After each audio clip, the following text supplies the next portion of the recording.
भक्तों, आप सभी से जय शिव शंकर।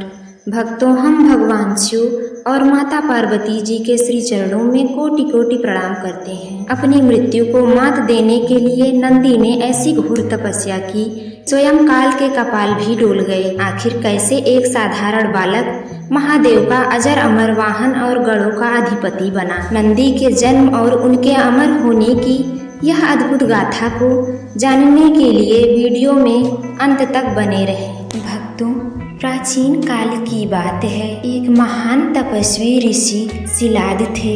ऋषि शिलाद भगवान शिव का सदैव पूजन दर्शन किया करते थे। ऋषि शिलाद तप योग साधना में लीन रहा करते थे। भगवान शिव की भक्ति करने के कारण वे ब्रह्मचारी थे। ऋषि शिलाद के ब्रह्मचारी हो जाने के कारण वे गृहस्थ आश्रम की तरफ ध्यान नहीं दे पाते थे। और जब यह बात उनके पितरों को पता चली तो वे वंश परंपरा को आगे बढ़ाने के विषय में सोचकर बहुत चिंतित हुए और वे अपनी चिंता को लेकर ऋषि शिलाद के पास पहुँचे। पितरों के कहने पर ऋषि शिलाद ने अत्यंत कठोर तपस्या की। कठोर तपस्या करने के बाद ऋषि शिलाद के सामने इंद्रदेव प्रकट हो गए और जब ऋषि शिलाद ने इंद्र को संतान प्राप्ति के लिए कहा तो इंद्रदेव वरदान देने में असमर्थ रहे और वापस लौट गए। तब ऋषि शिलाद ने भगवान शिव की हजारों वर्ष तक तपस्या की। ऋषि शिलाद की कठोर तपस्या से भगवान शिव तुरंत प्रकट हो गए और ऋषि शिलाद को दर्शन दिया। भगवान शिव बोले, हे ऋषिवर, मैं आपकी तपस्या से अत्यंत प्रसन्न हूँ। मांगिए, आपको कैसा वरदान चाहिए।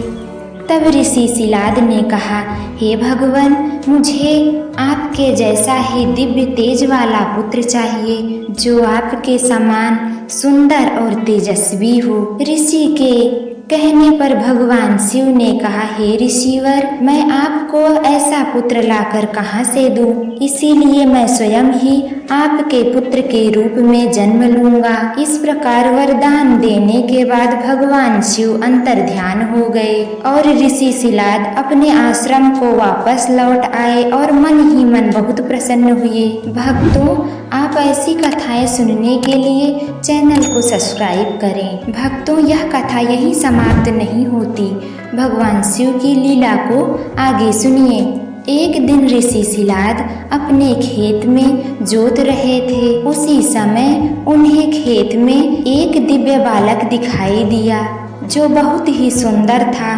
उसका मुखमंडल करोड़ों चंद्रमा के समान था और वह गौर वर्ण का था। उस बालक को देखकर ऋषि शिलाद अत्यंत प्रसन्न हुए और उसको अपनी गोद में उठा लिए और उस बालक को अपने पुत्र रूप में स्वीकार कर लिया और उसका नाम नंदी रखा। हे भक्तों, ऋषि शिलाद ने उस बालक का लालन पालन बहुत ही दुलार प्यार से किया। ऋषि शिलाद उसे भी अपने साथ भगवान शिव की भक्ति करने की शिक्षा दी। भक्तों, भगवान भोलेनाथ तो भोलेनाथ हैं। फिर भगवान शिव जी ने एक लीला रची। भगवान शिव जी ने मित्र और वरुण नाम के दो मुनि को ऋषि शिलाद के यहाँ नंदी के भविष्यवाणी करने के लिए भेजा। तब मित्र और वरुण भगवान शिव की आज्ञा से ऋषि शिलाद के यहाँ जा पहुँचे। उन्होंने नंदी की भविष्यवाणी करके बताया कि आपका यह पुत्र अल्पायु है, इसकी आयु सीमा बहुत ही कम है। वे दोनों इस तरह भविष्यवाणी करके वापस भगवान शिव जी के पास लौट गए। परंतु पुत्र की अल्पायु को लेकर ऋषि शिलाद बहुत चिंतित रहने लगे और जब यह बात नंदी को पता चली तो वे वन में चले गए और शिवलिंग बनाकर भगवान शिव की तपस्या करने लगे। इस प्रकार नंदी ने कई हजारों वर्ष तक कठोर तपस्या की।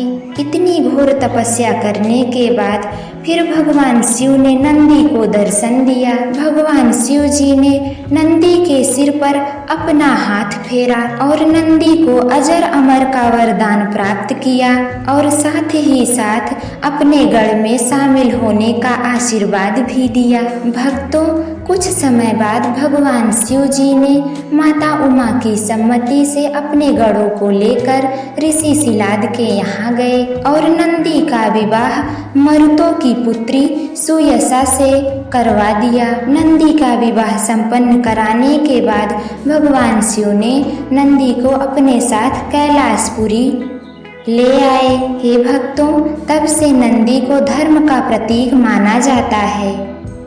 भक्तों, इसीलिए भगवान शिव को नंदी अधिक प्रिय है। हे धर्म प्रिय भक्तों, यह थी नंदी के वाहन बनने की कथा। हर हर महादेव।